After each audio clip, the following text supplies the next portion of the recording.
Hello guys. जिममध्ये enter होताना तर मी अशी होते की मी काय करणार आहे, आणि थोड्या वेळानंतर थोडाफार टाईमपास, थोडीफार मस्ती. कारण माझं असं म्हणणं आहे की जिम करताना नेहमी एकदम खुशीने केलं पाहिजे, हॅपी माइंडनी केलं पाहिजे, राईट. तर आपण ते इंटरेस्टनी गोष्टी करतो.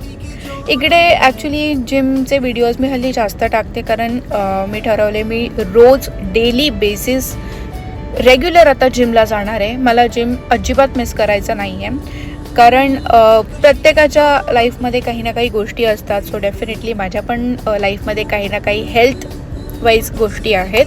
सो मी ठरवलं आहे हेल्थ ही माझी फर्स्ट प्रायोरिटी असेल, कधीही, कशीही आणि कुठेही. सो एनी हाव मला रोज ॲटलिस्ट 45 मिनिट्स एक्सरसाइज करायचंच आहे, हे मी कंपल्सरी ठरवलं आहे. तुम्हीही ठरवा, कारण हेल्थ is wealth.